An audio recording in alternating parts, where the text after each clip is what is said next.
Pelo a pelo. Todo liso, sedoso, frondoso y bien aromatizado era el reino de tu pelo, en donde las jerarquías sociales se impartían de acuerdo a ciertas características arraigadas a un criterio aplicado con fijación exclusiva sobre las cabelleras de sus habitantes.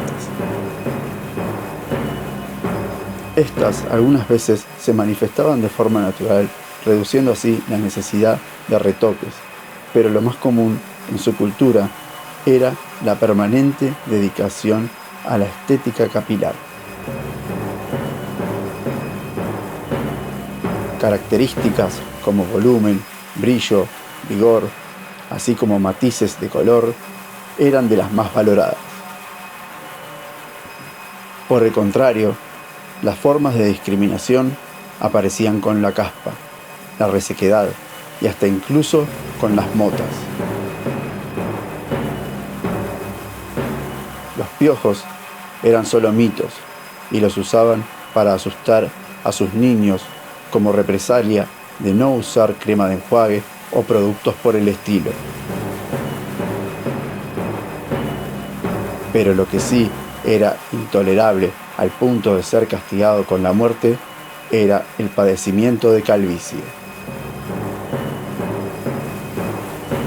La pérdida de pelo era la peor enfermedad imaginable.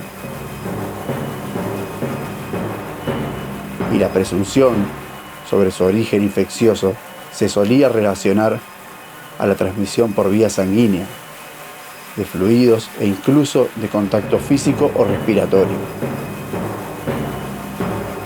La incertidumbre en torno a su procedencia e inminente manifestación llegaron a poner ese problema sanitario bajo implicaciones de caracteres energéticos, con tintes místicos, astrológicos y hasta religiosos. La ciudad estaba prácticamente repleta de galerías con numerosos espejos, aunque por lo general todas las paredes o objetos, cualquiera fuesen, eran brillosos y bien lustrados para generar un efecto de reflejo. Así, sus habitantes podían estar en constante vigilancia de sus preciados peinados en cualquier momento. Sus ojos eran atraídos como por un efecto magnético sobre su propia imagen reflejada, para así poder estar tranquilos de que esté todo en orden.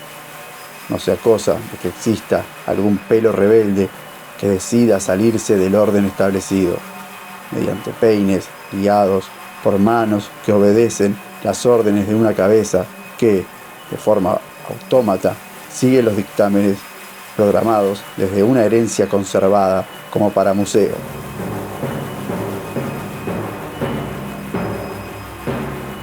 Y que, debido a su falta de desarrollo intelectual, se apresura a armar todas sus estructuras sociales basándose en aspectos meramente superficiales. La caída del reino se produjo a partir de un episodio al que llamaron justamente la caída. Esto aconteció cuando todos los pobladores del reino empezaron a sufrir esa peor enfermedad.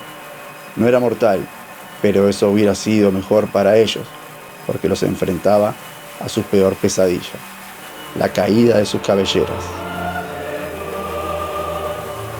Pelo a pelo se fue desatando un clima apocalíptico en las calles.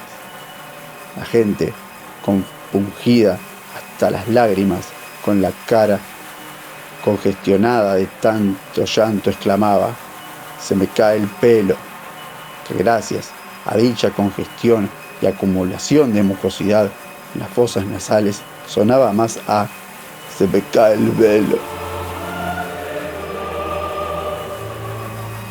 La desesperación llevó a algunos al suicidio y el reino sucumbió en un estado de caos que presidió al asesinato del rey.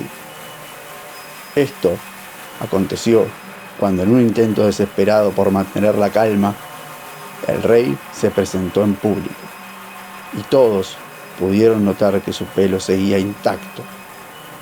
Así, cada vez con más vehemencia le pedían una explicación. Al notar que se ponía nervioso sin poder encontrar una respuesta satisfactoria, deciden, como una horda, ir a tocar y ver de cerca esa última cabellera en pie. Fue tal la sorpresa e indignación cuando descubrieron que se trataba de una peluca que decidieron incinerarlos. Los festejos de la horda enardecida se escucharon mucho más fuerte cuando ardía esa traidora peluca. Al caer por completo su sistema de organización social junto con cada pelo, la población entró en un estado de locura total. El reino entero se convirtió en un completo manicomio. Cada uno de los trastornos mentales que hasta ahora estaban ocultos bajo las más exuberantes matas de pelo, ahora estaban al desnudo y dejaban ver las más exacerbadas, exageradas, caricaturescas y pintorescas formas de psicopatías, trastornos, obsesiones y manías. Todo resultó en un verdadero calvario. Esta situación se extendió por un tiempo, hasta que desde las periferias de lo que quedaba del reino llegó un grupo de lo que, en otros lugares, podrían considerarse científicos. Estaban liderados por un ex integrante de un proyecto cultural llamado Brushing Progresivo, del cual fue expulsado hacía como unos 20 años tras haber sufrido pérdida de volumen a temprana edad. Eso lo condujo al principio a una frustración y consecuente exilio en las afueras del reino, donde empezó a estudiar el fenómeno que casi lo conduce a su ejecución. Su teoría estaba prácticamente resuelta desde hacía tiempo.